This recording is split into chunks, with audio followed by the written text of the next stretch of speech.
भक्ति की ओर अग्रसर होकर एक पत्नी को, एक पति को, एक माता पिता अपने पुत्र को कितना ही समझाएं पर वो मानता नहीं। पड़ोसी को कितना ही समझाया जाए वो मानता नहीं।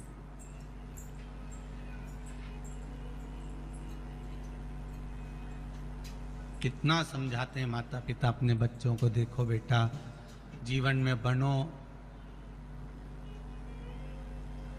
तो राम बनो, जीवन में बनो तो श्रवण बनो।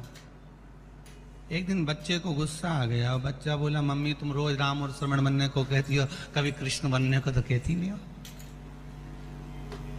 कभी कृष्ण भी बनने को कह दिया करो। तो माता पिता बोले, हम तुम्हें कृष्ण बनने को भी कह दें, परंतु तुम कृष्ण के बाहरी स्वरूप को जानते हो, भीतर के स्वरूप को आप कृष्ण के नहीं जानते। भगवान कृष्ण ने चीर चुराया तो तुम भी कुछ सामान चुराने के लिए जाओगे।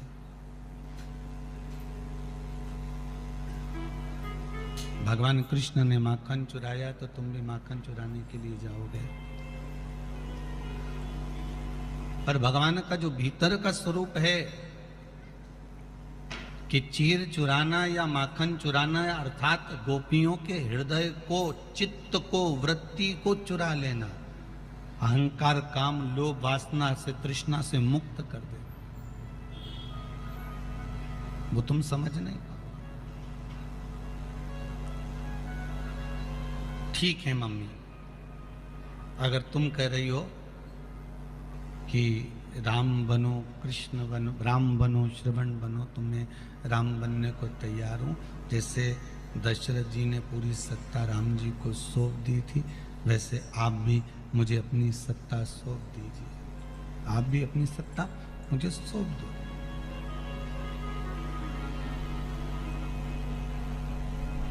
समझाना मुश्किल है, पर शिव जैसा अगर गुरु मिल जाए जीवन में, शंकर जैसा अगर गुरु मिल जाए तो समझना सरल है।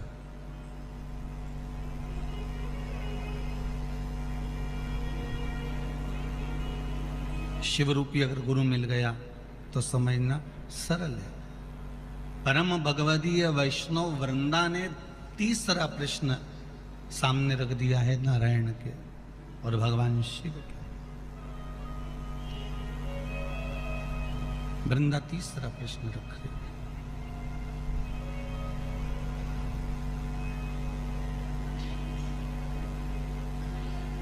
नारी को ही जीवन में दुख सबसे ज्यादा क्यों मिलता है?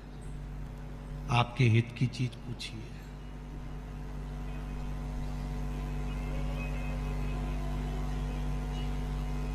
सबसे ज्यादा नारी को ही दुख क्यों मिलता है?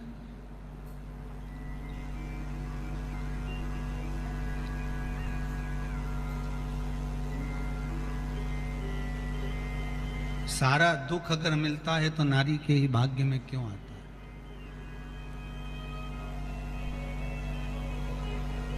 बहुत सुंदर प्रसंग है महाराज। ये जो तीसरा प्रश्न है, जितने लोग आस्था चैनल पर कथा सुन रहे हैं, जितने लोग मोबाइल पर, फेसबुक, यूट्यूब पर कथा सुन रहे हैं और जितने लोग इस खरगोन की पावन धरा पर कथा सुन रहे हैं, बहुत ध्यान से सुनना कि नारी के खाते में, स्त्री के खाते में ही दुख क्यों होता है?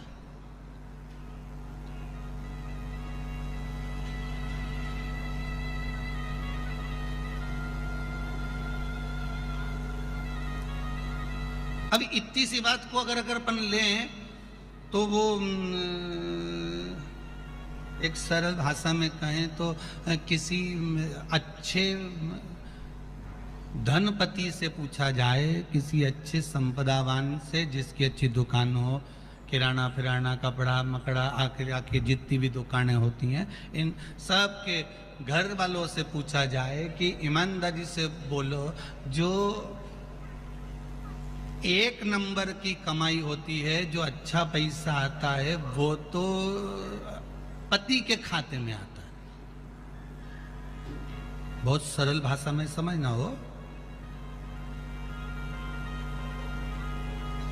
जो अच्छी कमाई आई, जो एक नंबर की आई, वो पति के खाते में, और जो इनंग उनंग की आई वो पति क्या करता है, एक खाता अपनी पत्नी के नाम से खुलवा के रखता है कि जो इधर उधर की आए वो इका खाता में जाए। बोलो सही है कि गलत है?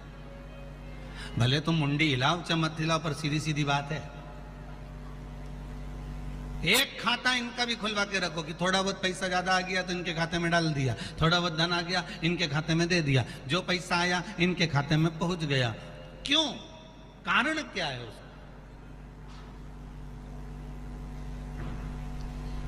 घर की नारी को ही दुख, घर की नारी को ही दुख क्यों झेलना पड़ता है? घर की नारी को ही दुख तकलीफ क्यों झेलना पड़ता है?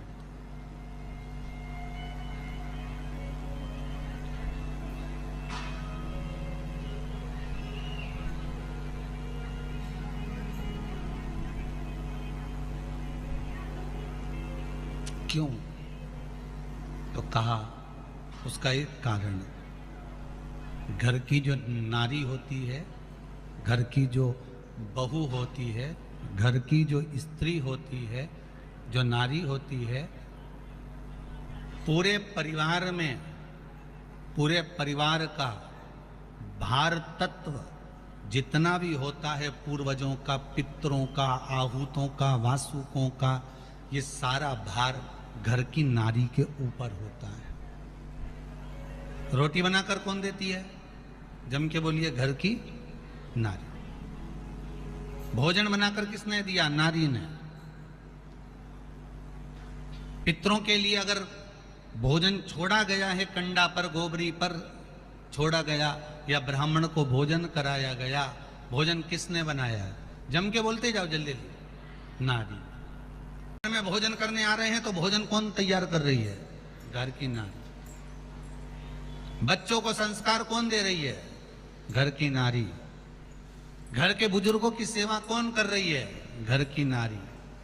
तो नारी पर इतना दुख क्यों लिखा होता है? तो शिव महापुराण में भगवान देव अधिदेव महादेव कह रहे हैं, सुनो वृंदा, बड़ा ध्यान लगाकर सुनना कि घर की नारी को ही दुख क्यों झेलना पड़ता है, सारी तकलीफें नारी के हिस्से में क्यों आती है, क्या कारण? अगर घर में विवाद हुआ तो ताने किसको सहना पड़ता है? बोलते जाओ जरा, घर की नारी। अब उसमें हम ये नहीं कर रहे हैं कि बहू को, कि सास को। नारी संबोधन में बेटी भी आ गई, नारी संबोधन में कन्या भी आ गई, नारी संबोधन में बहू भी आ गई, नारी संबोधन में सास भी आ गई, नारी संबोधन में पूरे विश्व की जो माताएं हैं, चाहे वो जगत जननी पार्वती हो, चाहे जगत जननी मां लक्ष्मी हो, चाहे जगत जननी माता आ जाती है, सबकी सब उसमें आ जाती है।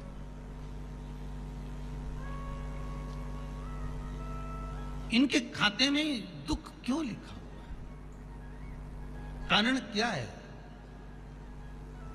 रामचरितमानस में एक बड़ी सुंदर बात आती है कि एक राजा जब वन में गया तो एक राजा जो अपनी सत्ता को हार चुका था, वो संत बनकर बैठा हुआ था। बोलो, बैठा था, संत बनकर बैठा हुआ था। और उसने कह दिया था, राजन तुम अपने नगर में ब्राह्मणों का भोजन रखिए, सारे ब्राह्मणों को भोजन करने बुलाइए, उनका भोजन मैं बनाऊंगा। ये रामचरितमानस में लिखा हुआ है, उनका भोजन मैं बनाऊंगा, मैं आऊंगा और भोजन तैयार करूंगा। और वो आया, भोजन बनाने के लिए बैठा। उसने क्या करा था? उस भोजन में मांस मिला दिया, उस भोजन में मांस मिला।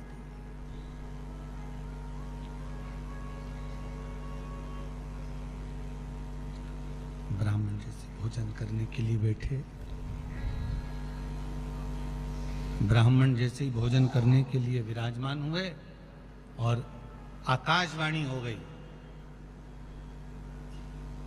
आकाशवाणी हुई कि इस भोजन को मत करना, इसमें मांस मिला। ब्राह्मण उड़ गए, श्राप दे दिया।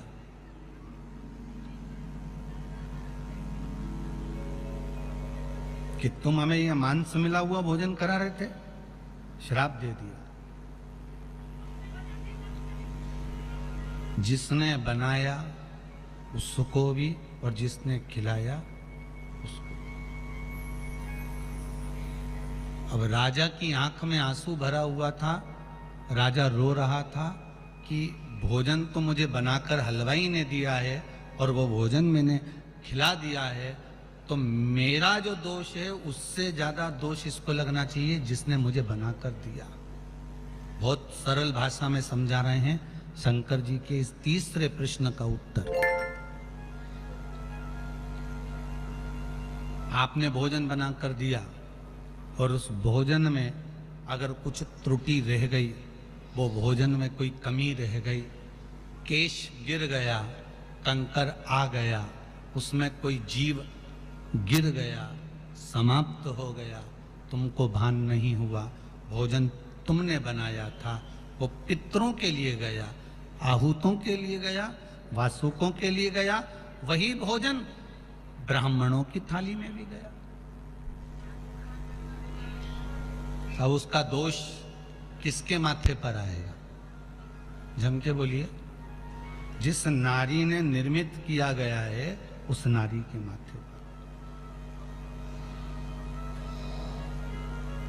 एक जन्म का दोषी नहीं। शिव कहते हैं घर की जो बहू है, घर की जो माताएं हैं, घर की जो नारी है, जब ये कुछ निर्माण करती है और उस निर्माण में अगर कोई कमी रह जाती है तो दोष उनके माथे पर आ जाता है। इसलिए उस नारी को अपने सर्कल के अनुसार, अपने कर्म के अनुसार बार बार दुख भोगना पड़ जाता है, बार बार दुख भोगती।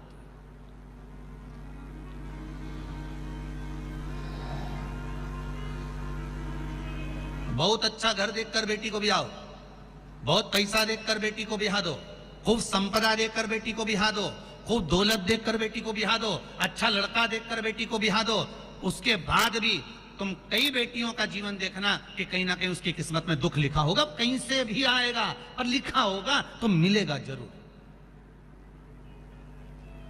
अगर वो तन से सुखी हो गई तो धन से दुखी हो गई, अगर वो धन से सुखी हो गई तो तन से दुखी हो गई, और तन और धन दोनों से सुखी हो गई तो मन से दुखी हो गई। पर दुख कहीं ना कहीं है।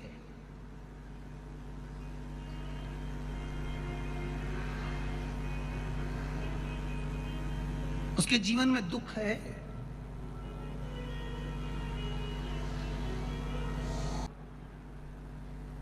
नारी के जीवन में इतना दुख है। आप देव अधिदेव महादेव हो, आप वैष्णव हो। फिर वो कल वाली बात याद रखना कि दादाजी मरे इनके, समझाने गए गांव के लोग, अब इनके मर गए तो वो समझा रहा है उनको। तो यही शिव महापुराण की कथा कर रही है। वृंदा ने कह दिया देव अधिदेव महादेव, आप वैष्णव होकर एक वैष्णव को समझा रहे हो, आप इतने बड़े ज्ञानी होकर मुझको समझा रहे हो, और जानते हो आप मुझे समझा रहे हो कि मेरे ऊपर दुख का पहाड़ टूट पड़ा है, और मैं पूछ रही हूं कि नारी को इतना दुख क्यों होता है? क्यों? आपकी धर्म पत्नी माता पार्वती तो कैलाश पर निवास कर रही हैं, वो तो सुखी है। उनको दुख क्या, उनको तकलीफ क्या, उनको कष्ट क्या?